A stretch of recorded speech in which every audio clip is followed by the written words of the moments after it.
Welcome to Man Does Tech, where I solve the problems you didn't even know you had. In this video, I will explain how to file a tax extension using Turbotax. Filing an extension gives you an extra 6 months to submit your federal tax return, pushing your deadline to October 15th. This is crucial for avoiding late filing penalties from the IRS. Remember, an extension to file is not an extension to pay.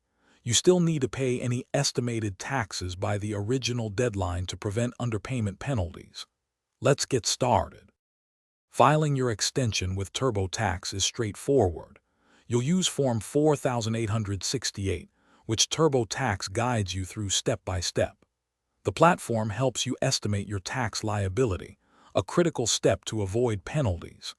Even if you don't owe additional taxes, filing an extension is a good idea if you need more time. The entire process usually takes just a few minutes to complete online.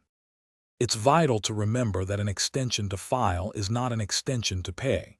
You must still pay any taxes you owe by the original deadline, typically April 15th, to avoid interest and penalties. Turbotax helps you estimate this amount. If you underpay, you could face penalties. Once your extension is approved, you'll have until October 15th to submit your complete and accurate tax return.